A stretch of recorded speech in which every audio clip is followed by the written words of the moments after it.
चलिए, और किसको रिकॉर्डिंग चाहिए?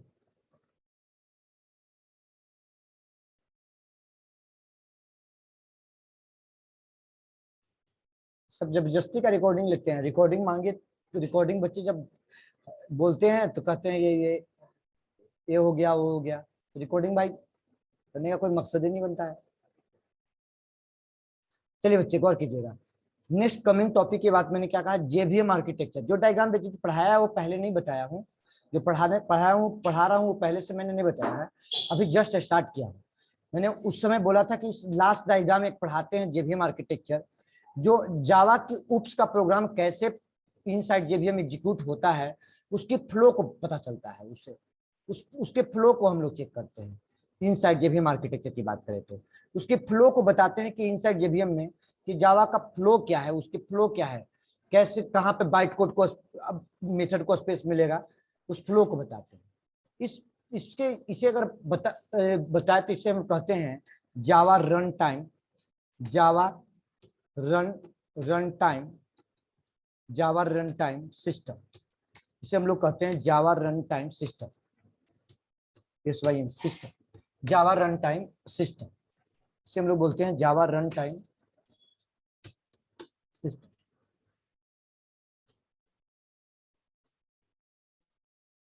जावा run time system, run time system. अभी इसे गौर कीजिएगा, ये रही आपका क्लास लोडर, ये रही आपका क्लास लोडर। क्लास लोडर के पास लोड होगा, क्या लोड होगा आपका, बाइट कोड। क्लास लोडर के पास आपका बाइट कोड लोड होगा। लोड होने के बाद क्लास लोडर से बाइट कोड लोड होगा, और लोड होने के बाद आपका सबसे पहले जब क्लास लोडर के पास लोड होगा, क्या होगा, लोड होगा तो बाइट कोड लोड होगा, यानी क्लास लोडर हो गया। इसे क्या बोलते हैं, क्लास लोडर बोलते हैं। ठीक है, अनम्यूट कर इसे दो। हम लोग क्लास लोडर कहते हैं। एक एरिया, साउंड को म्यूट रखिए बच्चे। एक एरिया होगा आपका मेमोरी एरिया, एक पॉइंट कहती है it is a memory area.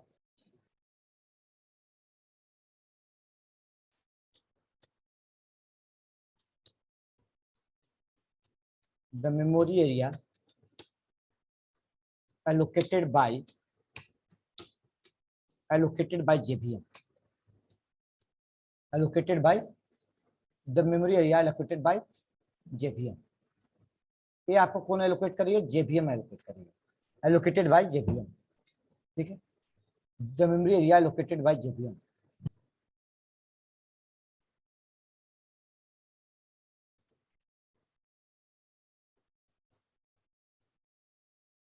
तो पूरे JVM का इम्पार्ट है।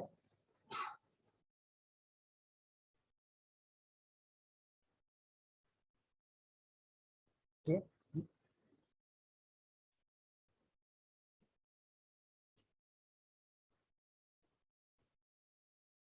चलिए गौर कीजिए। एक एरिया है आपका जिसको इस एरिया को कहते हैं हम लोग क्लास स्लैश मेथड एरिया। एक एरिया मिलती है जिसे हम लोग कहते हैं क्लास स्लैश मेथड एरिया। ठीक है, रियलमी से कौन ज्वाइन किए हैं, नेम से ज्वाइन कीजिए, मैं रिमूव कर दूंगा। मार्क क्या कर रहे हो, रिप्लाई करो। हाँ जी, क्या नाम हुआ रियलमी से बेटा जो ज्वाइन किए हैं, न्यू स्टूडेंट 6 बैच वीकेंड बच्चे हैं क्या, रिप्लाई कीजिए।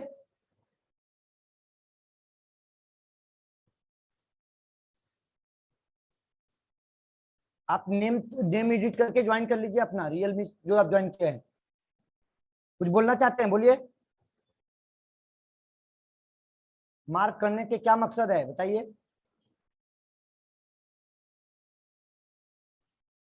चलिए, एक एरिया होगी आपका class slash method area, class slash method area. ठीक है, क्लास स्लैश मेथड एरिया एक एरिया होगा आपका।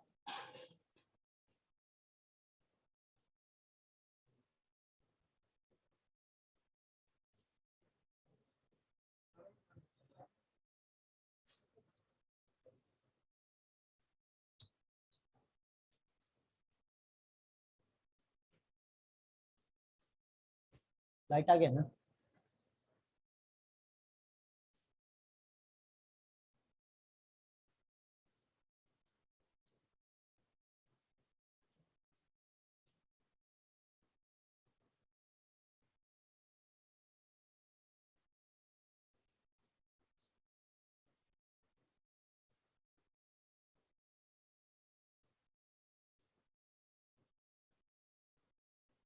चलिए बच्चे, इस एरिया को हम लोग क्या कहते हैं, class slash method area,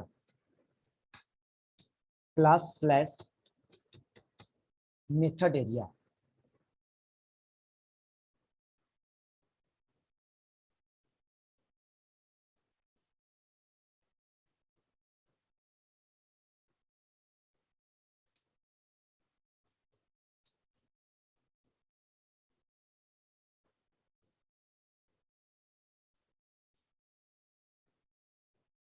class slash method area, ठीक है, मेथड एरिया।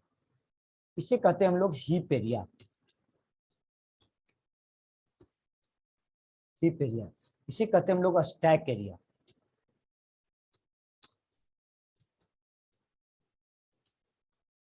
Stack area. इसे कहते हैं पीसी रजिस्टर,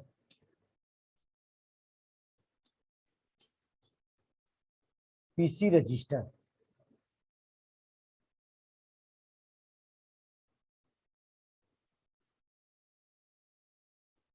पीसी रजिस्टर इसे कहते हैं हम लोग native method stack, native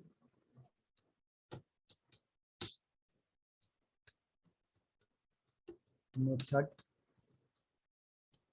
stack, native method stack. इसको क्या कहते हैं, run time, run time data area.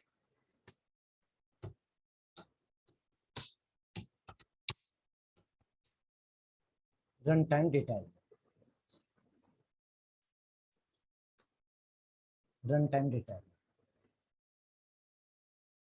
चलिए देखिए, हाँ जी, नोट, गर्मी से तुम हालत खराब है जी।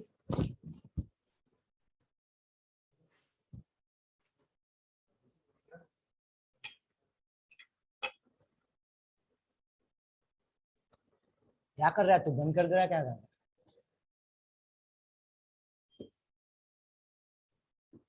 चलिए बच्चे गौर कीजिए, देखिए ये जो प्रोग्राम पढ़ा रहे हैं ये जेवीएम आर्किटेक्चर का न्यू पार्ट है। ये ओवरऑल डायग्राम, मतलब पहले तो पढ़ा चुके थे जेवीएम आर्किटेक्चर का थोड़ा थोड़ा बेसिक पार्ट पढ़ाए थे। अब इंटरनल कैसे क्या प्रोसेस होती है उसकी बात कर रहे हैं। इतना लिखने के बाद, मतलब अभी डायग्राम कंप्लीट नहीं किए हैं, अभी डायग्राम को कंप्लीट नहीं किया, पहले एक प्रोग्राम लिखते हैं। प्रोग्राम लिखते हैं डायग्राम को समझा बताने के लिए, कि आपको डायग्राम समझ में आ जाए कि सर पढ़ाना क्या चाह रहे हैं, सर बताना क्या चाह रहे हैं हमें, ये डायग्राम समझ में आपको आ जाए। देखिए बेटा, एक मैंने क्लास बनाया, एक मैंने क्लास बनाया जिसका नाम रखा टेम, ठीक है, एक टेम बनाया। इस टेम क्लास के इनसाइड में एक वेरिएबल डिफाइन किया इंटीजर टाइप का एक्स, ठीक है, एक वेरिएबल डिफाइन कर लिया इंटीजर टाइप का वाई, ठीक है, एक वेरिएबल डिफाइन कर लिया स्टैटिक इंटीजर टाइप का Z, Z variable, Z variable. ये वेरिएबल्स मैंने डिफाइन किया, ये वेरिएबल डिफाइन कर लिया, फाइल को सेव किया, फाइल को सेव किया, कहाँ सेव करना,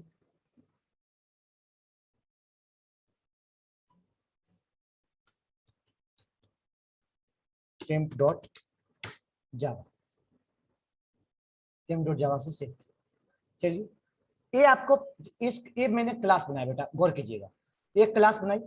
इस क्लास के इनसाइड में गौर कीजिए, इस क्लास के इनसाइड में मैंने एक फंक्शन बनाया। क्या फंक्शन बनाया, void void गेट डेटा, एक फंक्शन बनाया, गेट डेटा एक फंक्शन बनाया। गेट डेटा के इनसाइड का आर्गुमेंट का वेरिएबल है A comma B, A comma B variable, ठीक है। अब बच्चे यहाँ पे लॉजिक क्या लगाया, X is equal to A, Y is equal to B, ठीक है, फंक्शन बनाया void show, ठीक है, void show फंक्शन बनाया। ये उप्स बेस्ड प्रोग्राम है, अभी तक उप्स का भी डिफिनीशन भी आपको मैंने नहीं बताया, लेकिन ये डायग्राम बताने के लिए, मतलब एक्स वाई वेरिएबल। जब उप्स बेस्ड उप्स का डिफिनीशन बताएंगे तो रियल लाइफ एग्जांपल बताएंगे, कोई स्टूडेंट एग्जांपल लेंगे, कोई एम्प्लॉय एग्जांपल लेंगे, रियल एंटिटी को रिप्रेजेंट करवाएंगे वहां पे। अभी डायग्राम एक्सप्लेन करने के लिए उप्स बेस्ड प्रोग्राम ऐसा बता रहा हूँ, ठीक है। यहाँ पे मैंने लॉजिक क्या लिखा, system dot out dot println, system dot out dot println,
चलिए गौर कीजिए, देखिए एक छोटा सा कोड लिखा है, छोटा सा यूप्स बेस्ड प्रोग्राम बताने की कोशिश कर रहे हैं। इस प्रोग्राम को हम आर्किटेक्चर बेस पे लोड कर रहे हैं। ठीक है, एक डायग्राम बनाया क्या आपका सर, ये प्रोग्राम जब कंपाइल करोगे तो कंपाइल होने के बाद क्या बनेगी, बाइट कोड। सिंपल वर्ड में समझिएगा, क्या बनेगी आपका, बाइट कोड। अब बाइट कोड का नेम क्या होगा आपका, temp.class फाइल। temp.class फाइल इस जेबीएम के पास लोड होगा, इस जेबीएम के पास आपका लोड होगा, जेबीएम के पास आपका लोड होगा। अभी यहाँ पे लोड होगी जेबीएम पास, जिसको पूरे जेबीएम आर्किटेक्चर को क्या कहता है, रन टाइम सिस्टम। ये रन टाइम सिस्टम मतलब सबसे पहले जाएगी क्लास लोडर के पास, लोड होगा। लोड होते ही वहां पे कुछ रन टाइम डेटा एरिया, मतलब डेटा एरिया में आपका क्या होती है, क्लास स्लैश मेथड। मेथड बोलते हैं, कॉन्सेप्ट को समझिएगा, जो कंफ्यूज नहीं होना है। स्टार्टिंग में भी लगता है इस वर्ड को, कभी भी थोड़ा बहुत वर्ड बोला होगा। सी में फंक्शन, सी प्लस प्लस में मेंबर फंक्शन, जावा में जब क्लास से बिलोंग करती है तो मेंबर फंक्शन भी बोलते हैं और मेथड भी बोलते हैं। उप्स के वर्ड में हम लोग इसको बिहेवियर कहते हैं। फंक्शन को क्या बोलते हैं, बिहेवियर भी बोलते हैं, बिहेवियर बोलते हैं। ठीक है, तो मेथड वर्ड जो हम लोग बोल रहे हैं, मेथड कंफ्यूज नहीं होना है, मतलब फंक्शन, इट मींस आपका function, heap area, stack area और PC register, native method stack. Point को समझिएगा मैं क्या बताना चाह रहा हूं। अब मैंने एक डायग्राम और ले ली, एक पेंट का फाइल और ओपन किया, गौर कीजिए बच्चे, एक पेंट का फाइल ओपन किया। सबसे पहले जब आपका बाइट कोड बना, ओनली बच्चे गौर कीजिएगा, ये डायग्राम को एक्सप्लेन करने के लिए बस एक डायग्राम, नहीं तो फिर तो या तो छाप लोगे और नहीं तो फिर बस इसका थ्योरी कुछ नहीं लगवाते, बस उसी प्रोग्राम से एक्सप्लेन कर देते हैं पहले। अब यही अगेन डायग्राम, उप्स के डायग्राम, उप्स बेस्ड प्रोग्राम बताएंगे, रियल एग्जांपल बताएंगे, तो फिर अगेन वहां पे एक्सप्लेनेशन दे देंगे आपको। अब ये डायग्राम को मैं इस डायग्राम के बिहार पे मैंने कहा कि एक आपका क्लास बना, जिसका क्लास का नाम क्या है, temp.class फाइल। temp.class फाइल जिसको हम लोग क्या बोलते हैं, जिसको हम लोग बोलते हैं बाइट कोड, जिसे हम लोग बोल रहे हैं बाइट कोड। temp.class फाइल जिसे हम लोग बोलते हैं क्या है बेटा, बाइट कोड। temp.class फाइल जिसको हम लोग बोलते हैं बाइट कोड, बाइट कोड बोलते हैं। temp.class फाइल जिसे हम लोग बाइट कोड कहते हैं, बाइट कोड कहते हैं। ये बाइट कोड सर लोड होती है, ये बाइट कोड सर लोड होती है, कितने तरीके से लोड होती है सर, लोड होती है दो तरीके से, लोड होती है दो तरीके से। कितने तरीके लोड होगी, ये बाइट कोड सर लोड होगा, कहां लोड होगा, कोई भी, चाहे सी की प्रोग्राम पढ़ो, सी प्लस प्लस की प्रोग्राम पढ़ो, जावा की प्रोग्राम पढ़ो। आपने सुना होगा, सभी बच्चे ने सुना होगा कि सर कोई भी आपका EXE फाइल या प्रोग्राम दो तरीके से लोड होती है, एक स्टैटिक लोडिंग होती है और एक डायनेमिक लोडिंग होती है। नाम सुना होगा, इतना इतना तो बच्चे सुने होंगे सभी लोग, आप लोगों ने, ऑनलाइन बच्चे रिप्लाई दीजिए, सुना होगा आप लोगों ने कि एक स्टैटिक लोडिंग होती है और एक आपका डायनेमिक लोडिंग है। तो इसका मतलब कि बाइट कोड भी आपका लोड होगा दो तरीके से, एक स्टैटिक लोडिंग होगा, एक डायनेमिक लोडिंग होगा, एक डायनेमिक लोडिंग होगा, एक स्टैटिक लोडिंग होगा और एक आपका डायनेमिक लोडिंग होगा। क्या स्टैटिक लोडिंग होगा और क्या डायनेमिक लोडिंग होगा, गौर कीजिएगा बच्चे, क्या स्टैटिक लोडिंग होगी, स्टैटिक लोडिंग किसको कहेंगे और डायनेमिक लोडिंग किसको कहेंगे। ये लोड होगा दो तरीके से, क्या लोडिंग होगा सर, लोडिंग होगा आपका स्टैटिक, स्टैटिक, और लोडिंग होगा आपका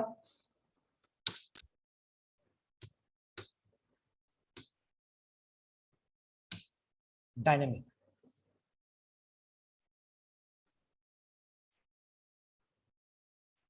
डायनेमिक लोडिंग हो गया स्टैटिक और डायनेमिक। देखिए बेटा, जैसे ही बाइट को जावा लिखने कमांड लिखते हो, जावा टेम्प, ध्यान सुनो, इसका मतलब कि आपने कमांड क्या लिखते हो, कंपाइल करते हो, कंपाइल करो, इस प्रोग्राम को सेव कर लो और सेव करने के बाद कमांड प्रॉम्प्ट पे कंपाइल करके चेक करो। मतलब कि बता रहे हैं आपको कि बाइट कोड बना, cls जावा सी temp.java कंपाइल हुई, कंपाइल होने के बाद क्या बेटा बन गया, बाइट कोड। कहां पे गलती है, सिस्टम का स्पेलिंग गलती है, SYSTM।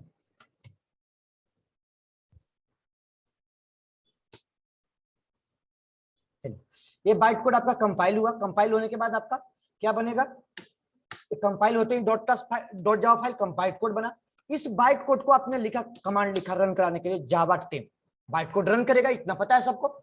जैसे बाइट कोड लोड होगी मेमोरी में, तो सबसे पहले वो जेबीएम के पास जाएगा, जेबीएम मेमोरी में लोड होता है, जावा कमांड लिखते ही इंटरप्रेस करते ही जेबीएम लोड होता है, लेफ्ट होते ही और क्लास फाइल को अपने बाउंड्री में लोड करता है।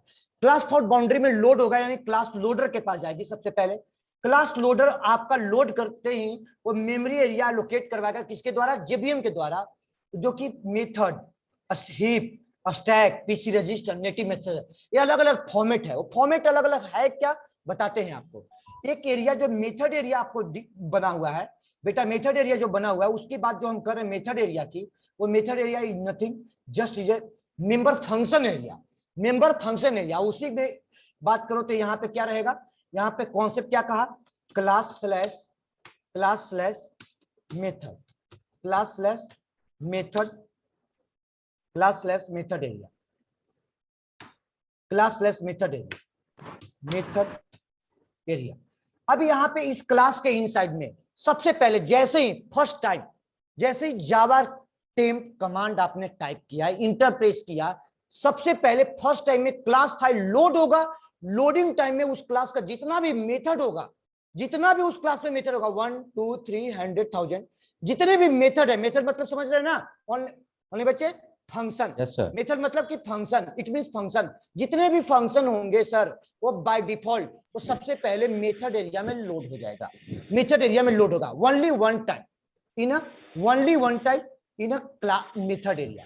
सब क्लास के लोडिंग टाइम में, क्लास के लोडिंग टाइम में मतलब ओनली वन टाइम, ये क्लास के लोडिंग टाइम में जो भी स्पेस मिलेगा वो फर्स्ट टाइम में स्पेस मिलेगा, और पूरे लाइफ साइकिल में कितना बार स्पेस मिलेगा, ओनली वन टाइम।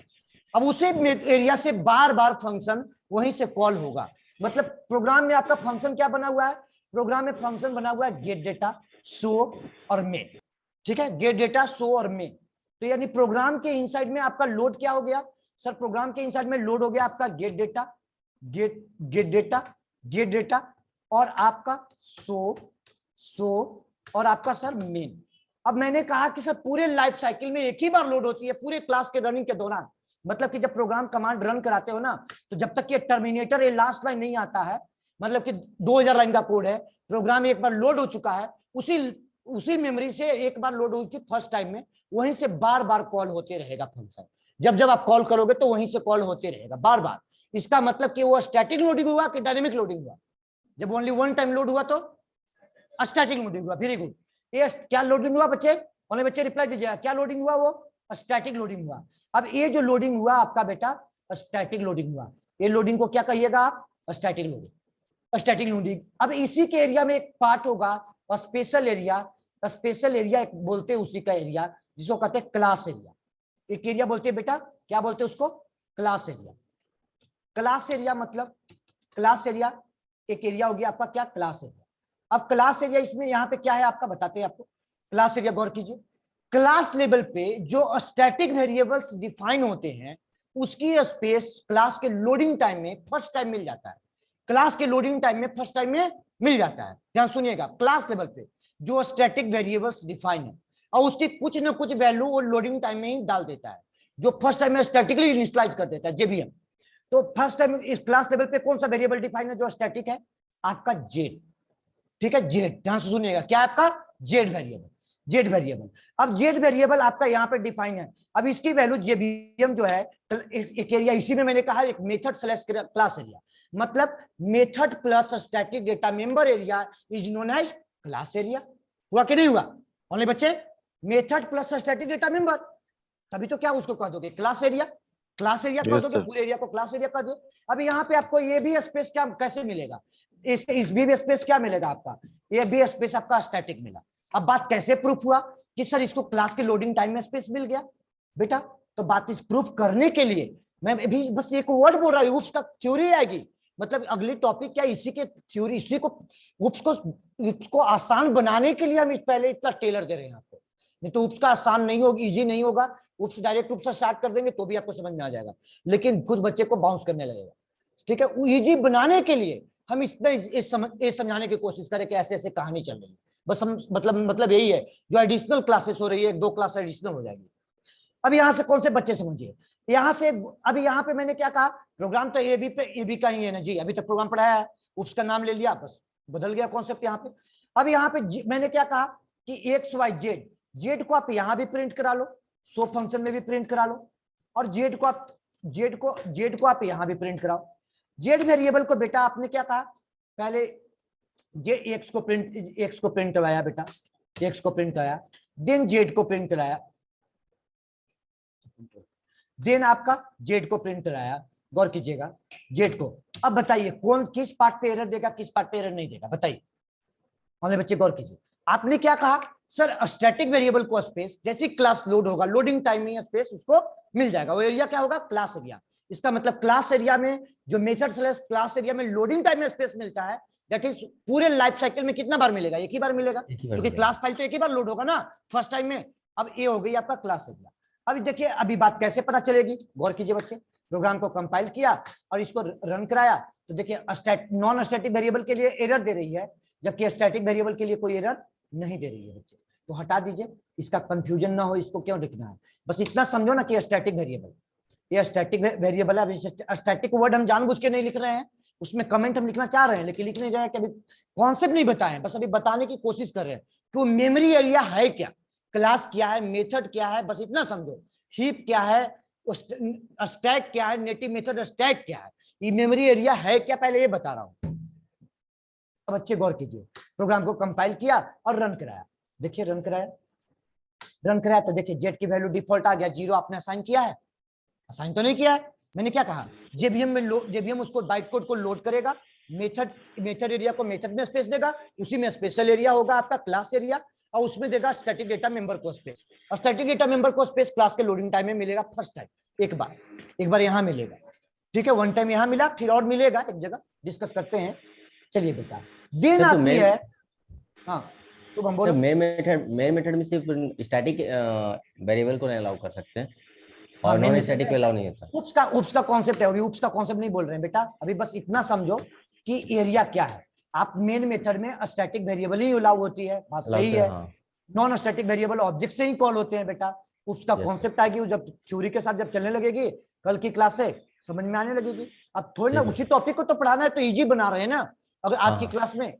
अब आइए ओवरव्यू डायग्राम बता करके, अब बच्चे गौर कीजिएगा, अब यहां से कॉन्सेप्ट चला कि सर इसके बाद आती है स्टैक एरिया, नेक्स्ट आती है स्टैक एरिया। स्टैक एरिया किसको बोलते हैं सर, स्टैक तो आप लोग भी समझते होंगे, ऐसा नहीं है सर, फंक्शन का लोकल वेरिएबल, फंक्शन का लोकल वेरिएबल को स्पेस कहां मिलता है, स्टैक में मिलता है, सब लोग जानते हो, सी में पढ़ो, C++ में पढ़ो, कहां मिलता है फंक्शन का लोकल वेरिएबल का स्पेस, कहां मिलता है, स्टैक में मिलता है बच्चे। फंक्शन का मेथड का लोकल वेरिएबल को स्पेस आपको स्टैक में मिलेगा, यानी बेटा एक एरिया हो गई, ये वाली area stack area, stack area एक एरिया हो गया, स्टैक एरिया। स्टैक एरिया में भी स्पेस कब मिलता है, स्टैक एरिया में भी स्पेस जो मिलेगा, स्टैक एरिया में भी जो स्पेस मिलेगा बेटा, वो स्पेस मिलेगा क्लास के लोडिंग टाइम में ही स्पेस मिलेगा, क्लास के लोडिंग टाइम में ही मिलेगा स्टैक एरिया। स्टैक एरिया की भी बात करें तो लोकल वेरिएबल आपके प्रोग्राम में कितने हैं, ये बता दो। फिलहाल करेंटली बात करें तो लोकल वेरिएबल आपके प्रोग्राम में मात्र 2 है। कितने हैं आपको, एक ए है और बी है, और तो कहीं नहीं नजर आ रहा है, नहीं तो सो फंक्शन में है, नहीं तो कोई मेन में है। कोई वेरिएबल है क्या, कोई वेरिएबल्स है क्या डिफाइंड, कोई भी वेरिएबल्स आपका डिफाइंड नहीं है। तो लोकल वेरिएबल का स्पेस मिला यहाँ पे, मान के चलो स्टैक में मिला ए और बी। अगर बेटा नॉर्मली कहा जाए तो ए स्पेस जो हम बोल रहे हैं, तो अगर C++ पढ़ाते तो ये सीधा बोल देते बेटा कि ये स्पेस किसका है, ये स्पेस आपका किसका है, रैम का स्पेस। किसका स्पेस है, रैम का स्पेस है, और क्या। अरे रैम में ही स्पेस मिलता है मेथड को, फंक्शन को। आपको पूछता है इंटरव्यू में क्वेश्चन, सी में फंक्शन का स्पेस कहां मिलता है, रैम में। One function to another function call होता है और स्टैक क्रिएट करते हुए चला जाता है, तो स्टैक कहां बनती है, रैम में। रैम में ही स्टैक बनती है। और अगर इसको टेक्निकल वर्ड में हम बोल रहे हैं, तो जावा के वर्ड में बोल रहे हैं, तो रैम न बोल करके पूरे मेमोरी को हम क्या बोल देते हैं, पूरे मेमोरी को हम क्या बोल रहे हैं यहाँ पे बेटा, ये पूरे मेमोरी नीचे यहाँ से लेकर के नीचे तक जो भी आएगी वर्ड, इसको क्या बोल रहे हैं हम लोग, जेवीएम बोल रहे हैं। क्या बोल रहे हैं बेटा, जेवीएम बोल रहे हैं। और क्या करें, इसको यहाँ पे बोला जेवीएम, यहाँ पे जे कहा, यहाँ पे भी कहा, और इसके बाद आगे आने वाला वर्ड क्या होगा, एम हो जाएगा मान लो मतलब जेवीएम हो गया, पूरे वर्ड जेवीएम हो गया। अब बताते हैं आपको, अब इसमें भी कैटेगराइज बताएंगे। अब बेटा बात आई कि सर आपने सबको स्पेस दे दिया, ठीक है, सबको स्पेस दे दिया, इस क्लास के इनसाइड में आपने सबको स्पेस दे दिया बेटा, सभी को स्पेस दे दिया। क्या क्या स्पेस दे दिया आपने, सर आपने स्पेस दे दिया क्लास के मेथड को स्पेस, ठीक है, जितने भी गेट डेटा शो में, ठीक है, कोई दिक्कत तो नहीं किसी को यहां तक बच्चे। क्लास के लोडिंग टाइम में लोकल वेरिएबल वो भी दे दिया, कोई दिक्कत नहीं यहां तक, राज कोई दिक्कत तो नहीं यहां तक टॉपिक में। अब बात आती है कि सर इस क्लास के इनसाइड में 2 वेरिएबल्स और बचे हुए हैं, जिसको कहते हैं एक्स और वाई। उसको स्पेस कब मिलेगा और कहां मिलेगा, उसको स्पेस कब मिलेगा और कहाँ मिलेगा? चलिए बच्चे, आज ऑब्जेक्ट बनाना भी बता रहे हैं, थोड़ा सा ऑब्जेक्ट का मतलब बता रहे हैं, बिना डिफिनेशन बताए, बस मतलब बताए हुए। पहले देखिए बेटा, अगर ऑब्जेक्ट जावा के अंदर बनाते हैं तो सी प्लस प्लस में, सी प्लस प्लस दो बच्चे पढ़े होंगे, देखिए नाम इसलिए लेते हैं जो बच्चे सी प्लस प्लस पढ़ के आए हैं। अगर जावा से थोड़ी बहुत रिलेट नहीं करेंगे तो उनको लगेगा कि बेकार के सी प्लस प्लस पढ़े, तो थोड़ा बहुत तो नाम लेना पड़ेगा ना भाई, तभी तो उसके दिमाग में भी लगेगा कि हाँ इजी है। नहीं तो जो नहीं पढ़े हुए उनके लिए भी आसान है, कोई डिफिकल्ट टॉपिक नहीं। सी प्लस प्लस में बेटा यहाँ पे एक ऑब्जेक्ट बनाया T1, एक ऑब्जेक्ट बनाया ओबीजे, वेरिएबल डिफाइन किया, तो इससे क्या होती है, ऑब्जेक्ट बन जाता है। इंटरनल इंप्लिसिट न्यू ऑपरेटर चलता है, क्या पढ़े हैं ना C plus, implicit new operator चलता है, ठीक है, इंप्लिसिटली चलता है न्यू ऑपरेटर। जावा में क्या होती है, it is a declaration of variable, it is a declaration of variable, variable declare होकर के रह जाता है। याद होगा पहले आप लोग को पढ़ा चुके हैं, आपको कहां पढ़ा है पहले, जब आपको पढ़ाया था ऑब्जेक्ट बनाना सिखाया था, कब, जब स्ट्रिंग कॉन्कैटिनेशन पढ़ा रहे थे तब, वहां की क्लास प्रोग्राम में पढ़ा रहे थे, और क्लास लेवल वेरिएबल को जब एग्जांपल दिया था तब। अभी यहाँ पे फिर से अगेन रिवीजन करते रहे, क्योंकि अब उसके तो कॉन्सेप्ट में हमको जरूरत है इसको। अब इसको कहते हैं बेटा, हम इसे बोलते हैं हम लोग क्लास, इसे बोलते हैं क्लास टाइप वेरिएबल डिक्लेरेशन को क्या बोलते हैं बेटा, reference variable declaration. Class type के वेरिएबल को क्या बोलते हैं, reference variable declaration, reference variable declaration. अब ये तो जानते हो बेटा आप लोग कि सर अगर इस वेरिएबल का, रेफरेंस वेरिएबल का वैल्यू को प्रिंट कराओगे, पहले समझ लो, अगेन फिर से पहली क्लास पे हम आ गए, रिवीजन कर रहे हैं पहले टॉपिक को। अगर इस रेफरेंस वेरिएबल को वैल्यू को प्रिंट कराएंगे तो लोकल है, और लोकल वेरिएबल को स्पेस पहले कहां मिलेगा, तो पहले लोकल वेरिएबल को डिफाइन कर लो। लोकल वेरिएबल को स्पेस कहां मिलेगा सर, ओबीजे को स्टैक में। अब ये कब मिलेगा, जैसे मेन फंक्शन लोड होगा और लोडिंग टाइम में उस वेरिएबल को उठा के स्पेस भी दे देगा स्टैक, स्टैक में स्पेस दे देगा। चलिए बच्चे क्लियर हो गया, वो स्टैक में स्पेस दे देगा। लेकिन इस वेरिएबल का वैल्यू तो आपको इनिशियलाइज करना पड़ेगा, आपको पता है, मैंने कल डिस्कस किया कि लोकल वेरिएबल जेवीएम कहता है, जावा कहती है कि इनिशियलाइज करो, अब क्लास लेवल पे हम इनिशियलाइज कर देंगे। क्लास लेवल वाले को आप नहीं किए तो खुद इनिशियलाइज कर दिया, तो लोकल वेरिएबल का वैल्यू आपको इनिशियलाइज करना पड़ेगा। अगर इसे कंपाइल किया, रन कराया, और रन कराने के बाद इसके रेफरेंस वेरिएबल के वैल्यू का आउटपुट देखा कि इसकी आउटपुट क्या आती है रेफरेंस वेरिएबल का, तो यहाँ पे आउटपुट को चेक किया, the value of reference variable,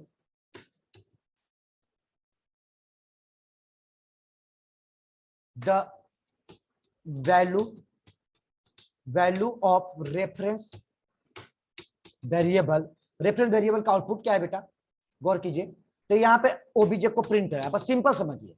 तो अभी कोई आउटपुट नहीं आएगी क्योंकि तो कंपाइल टाइम में, प्रिंट करने यूज करने से पहले स्टार्टिंग के क्लास में बताएं कि चाहे वो क्लास टाइप का हो या प्रिमिटिव हो या नॉन प्रिमिटिव हो, आपको कोई ना कोई तो डिफॉल्ट वैल्यू देना पड़ेगा।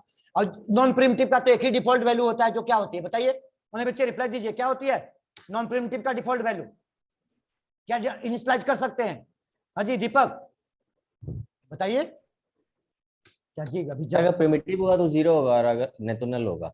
नल होगा, नल वैल्यू होगा। नल वैल्यू आपको पता नहीं है जी, आप लोग के कोई आंसर नहीं आया आप लोग से, तो हमारी मेहनत पे आप लोग पानी बदल देते हैं। चलिए बेटा, अभी यहाँ पे नल आ गया।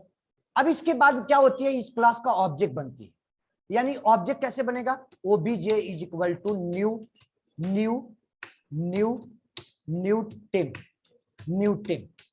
और जावा के इनसाइड में जब ऑब्जेक्ट बनता है तो न्यू ऑपरेटर बेटा जैसे ही चलेगा, जावा का मतलब कि हम एक स्टेटमेंट में लिख भी सकते हैं, एक वन स्टेटमेंट में भी हम यहाँ पे राइट कर सकते हैं, जैसे न्यू ऑपरेटर चलेगा, इसकी कहानी क्या है, न्यू ऑपरेटर चलते ही इसकी कहानी क्या है, एक एरिया हो गया स्पेशल एरिया, जिसको क्या बोल रहे हो आप, अब एक एरिया हो गया स्पेशल एरिया जिसको बोलते हो, जो रन टाइम में स्पेस मिलेगा बेटा, रन टाइम में स्पेस मिलेगा। जब ऑब्जेक्ट बनेगा तो स्पेस मिलेगा, नहीं ऑब्जेक्ट बनेगा उस क्लास का तो स्पेस आपका नहीं मिलेगा। उस एरिया को हम क्या कहते हैं, हीप एरिया। क्या बोलते हैं बेटा उस एरिया को, हीप एरिया। अब हीप एरिया में कब किसको स्पेस मिलेगा, हीप एरिया में, हीप एरिया में, हीप एरिया, हीप एरिया। अब इस क्लास का जैसे ही ऑब्जेक्ट बेटा बनेगा, गौर कीजिएगा, जैसे इस क्लास का ऑब्जेक्ट बनेगा तो यानी यहाँ पे किया गया यार,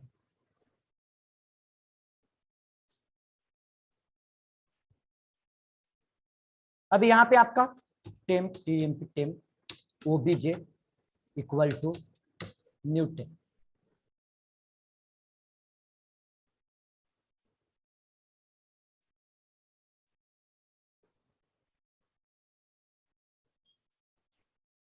चलिए बेटा, अब यहाँ पे कौन सा, अरे तो ज्यादा ही तो भी जो हो गया ना, तब भी इतना बड़ा स्टेटमेंट कैसे लिखा गया भाई, हमें खुद समझ में नहीं आ रहा है।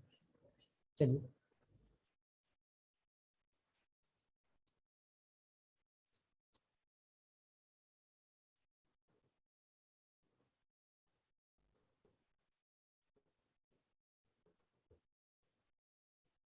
चलिए बेटा, जब इस न्यू ऑपरेटर चलती है तो जानते हैं जावा में, चाहे सी प्लस प्लस में या सी में मैलोक कॉलोक फंक्शन चलती है, जब डायनेमिक मेमोरी एलोकेट करती है, तो जावा में क्या होती है, सी प्लस प्लस में क्या होती है, जब न्यू ऑपरेटर चलती है तो न्यू ऑपरेटर चलते ही इस क्लास को एग्जीक्यूट करवाएगा। ध्यान से सुनिएगा कॉन्सेप्ट को, इंटरनल कहानी बता रहे हैं, इस क्लास को एग्जीक्यूट करवाएगा रन टाइम में क्लास को एग्जीक्यूट करवाएगा, और रन टाइम में आपको इस क्लास को एग्जीक्यूट करा करके मेमोरी का एलोकेशन देगा।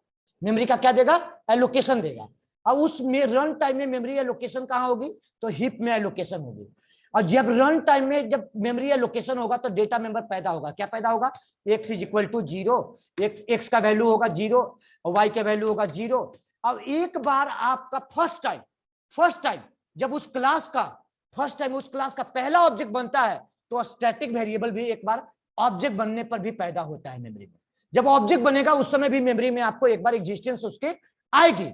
एक बार जब पहली ऑब्जेक्ट बनेगी, फर्स्ट टाइम पहला ऑब्जेक्ट बनेगा, ध्यान सुनिएगा, पहला ऑब्जेक्ट बनेगा तो उस ऑब्जेक्ट पर भी एग्जिस्टेंस आएगा, किसका, स्टैटिक वेरिएबल का। तो स्टैटिक वेरिएबल का भी वैल्यू क्या हो गया यहाँ पे, जेड। ये बात को प्रूव करेंगे, टेंशन वरीड होने की जरूरत नहीं है। यहाँ पे आ गए 0। अभी यहाँ पे बेटा जब पहला ऑब्जेक्ट बना, अब जावा सी प्लस प्लस में क्या होती है, मेमोरी का पॉइंटर से मेमोरी लोकेट होती है तो क्या होती है, एड्रेस होता है। और जावा पॉइंटर को सपोर्ट नहीं करता, जावा में क्या कहते हैं उसको बेटा, रेफरेंस आईडी। जावा में क्या कहता है, ये जो मेमोरी होता है किसका मेमोरी होता है, रियल में बात करें तो बेटा ये जो मेमोरी होती है, ये मेमोरी की बात करें तो ये मेमोरी होता है किसका, ये मेमोरी होता है माइक्रो प्रोसेसर का। माइक्रो प्रोसेसर मतलब समझते हैं ना, किसको कहते हैं, सीपीयू। आपको सब लोग जानते हैं माइक्रो प्रोसेसर का मेमोरी होता है। सी में बात करो, मैलोक फंक्शन से अगर बात करते हो तो यहाँ पे माइक्रो प्रोसेसर का मेमोरी होता है। माइक्रो प्रोसेसर बोले तो हिप का मेमोरी। अरे भाई रन टाइम कहाँ होगा, प्रोसेस रन टाइम में कहाँ जाएगी, हिप में जाएगी। और हिप के किसका एरिया होगा, हिप होगा माइक्रो प्रोसेसर का एरिया, माइक्रो प्रोसेसर का एरिया होगा। यहाँ नॉर्मली जावा में जेबीएम कर रहे हैं। अब बेटा ये जो मेमोरी है लोकेट हुआ, इस मेमोरी का क्या होगा, एड्रेस। अब ये एड्रेस जो माइक्रो प्रोसेसर का एड्रेस होती है, अब ये एड्रेस आपका स्टैक के जो ओबीजे वेरिएबल स्टोर है यहाँ पे स्टोर हो गया। और जावा में एड्रेस नहीं बोलते बेटा, उसको क्या बोलते हैं, जावा में क्या बोलते हैं उसे, जावा में बोलते हैं reference, REFERENC, reference ID. Reference ID, और नॉर्मली उसको ब्रैकेट में क्या लिख दो, जावा में क्या कहते हैं उसका, एड्रेस। क्या बोलते बेटा, एड्रेस। ये रेफरेंस आईडी ओबीजे में स्टोर हो गया, ये रेफरेंस आईडी ओबीजे में स्टोर हो गया। आप प्रोग्राम की प्रोसेस को बताते हैं, मतलब न्यू ऑपरेटर चलता है बेटा, पहले न्यू ऑपरेटर चलता है, ध्यान सुनो, मेमोरी एलोकेट करता है। और मेमोरी एलोकेट कहां करता है, हिप में। कब एलोकेट करता है, रन टाइम में। और जब रन टाइम में मेमोरी एलोकेट करेगा तो रन टाइम में मेमोरी किसका होगा, डायनेमिक होगा कि स्टैटिक होगा, बता दो आप लोग खुद है। उन्हें बच्चे रिप्लाई दीजिए, डायनेमिक होगा या स्टैटिक होगा, डायनेमिक होगा। रन टाइम में मेमोरी एलोकेट होगा से क्या होगा, डायनेमिक होगा सर, डायनेमिक मेमोरी एलोकेट होगा। अब बच्चे गौर कीजिएगा, अब ये न्यू ऑपरेटर चला, इस क्लास को एग्जीक्यूट कर हुआ, वापस क्लास को एग्जीक्यूट कराने के बाद इसका रेफरेंस आईडी, इस मेमोरी का रेफरेंस आईडी इस क्लास ने वापस असाइन कहां कर दिया, इस मेमोरी का रेफरेंस आईडी कहां असाइन हो जाती है, ओबीजे वेरिएबल में। मतलब ये हम कहां दिखा रहे हैं, प्रोग्राम की पार्ट को दिखा रहे हैं। ये प्रोग्राम की पार्ट को मैं बता रहा हूं, ये प्रोग्राम की पार्ट को बता रहा हूं कि इंटरनली यहाँ पे ऐसे प्रोसेस चला, ये रेफरेंस आईडी आपका ऐसे आ गया। आई समझ में बात। अब मेमोरी का क्या होता है, एड्रेस होता है। जब एड्रेस होता है बेटा तो कुछ ना कुछ तो रेफरेंस आईडी होगा ना, कुछ तो रेफरेंस आईडी होगा। मेमोरी का लोकेशन हुआ है तो वो रेफरेंस आईडी होगा क्या, क्लास का नाम, हेक्साडेसिमल कोड। और जब जब ऑब्जेक्ट बनेगा वो क्या होगा, यूनिक एड्रेस होगा, सेम एड्रेस होगा। क्योंकि सर जब डायनेमिकली मेमोरी मिल रही है तो बेटा कभी सेम एड्रेस हो सकता है क्या, हमको बताइए। और जब रन टाइम में ऑब्जेक्ट हर एक वेरिएबल को अलग अलग स्पेस मिलेगा, हर एक ऑब्जेक्ट को अलग अलग स्पेस मिलेगा, इसका मतलब स्पेस क्या होगा, डायनेमिक होगा। स्पेस क्या होगा बेटा, डायनेमिक होगा। अब वो स्पेस डायनेमिक होगा। अभी यहाँ पे आइए तो इसके बाद अगेन इसके वैल्यू को चेक कीजिए, द वैल्यू ऑफ रेफरेंस। अब इसको मैसेज को चेंज कर दीजिए, the reference ID of the reference ID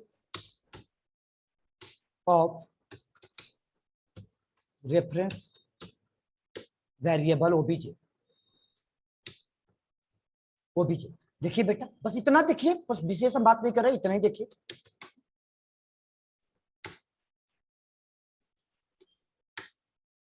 programme आपका देखिए आ गया obj, आ गई रेफरेंस आईडी, मतलब ओप्स आपको पढ़ाया नहीं है, 10% आपको हो गया स्टार्ट, अभी स्टार्ट नहीं किया है, लेकिन 10% से एबव हम निकल चुके। जब पढ़ाना शुरू करेंगे तो आपको आसान लगेगी। बस अभी ऊपर ऊपर ये आपका ओप्स की कॉन्सेप्ट नहीं, जेवीएम आर्किटेक्चर कॉन्सेप्ट चल रही, इंटरनल कहानी से पूरे यही चलेगी। चलिए बेटा, समझ में आया? किसी को दिक्कत हुआ? ऑनलाइन बच्चे रिप्लाई दीजिए, किसी को दिक्कत तो नहीं है? अब बेटा इसका मतलब कि सर ये बताइए कि जब आप कह रहे हो कि जब इस क्लास का ऑब्जेक्ट बना, ऑब्जेक्ट बनते ही डेटा मेंबर की वैल्यू आ गया, डेटा मेंबर की वैल्यू आ गया, तो इसका मतलब कि आप ओबीजे डॉट यहाँ पे कॉल किया आपने शो फंक्शन। अभी डायग्राम पूरा कंप्लीट नहीं हुआ जेवीएम वाला, पहले उसको पार्ट को बेसिकली डिस्कस कर रहे हैं, इसके बाद हम डिस्कस करेंगे। ओबीजे डॉट शो फंक्शन, हमें शो फंक्शन चलेगा, 3 स्टेटमेंट आपको चल जाएगी, 3 स्टेटमेंट चल जाएगी। एक्स का वैल्यू 0 0 दे देगा, देगा कि नहीं देगा? पहला ऑब्जेक्ट पे दे देगा। बस 2 ऑब्जेक्ट की कहानी हम देखेंगे। अब यहाँ पे बेटा ऑनलाइन बच्चे मीटिंग एंड होगी, ज्वाइन कर लीजिएगा, पहले देख लीजिए आउटपुट, इसके बाद आप लोग मीटिंग एंड करके ज्वाइन कीजिए। देखिए बेटा 0 0 आ गया, पहले मीटिंग एंड कीजिए, ज्वाइन कीजिए, तो सब लोग ज्वाइन कर लीजिएगा बच्चे।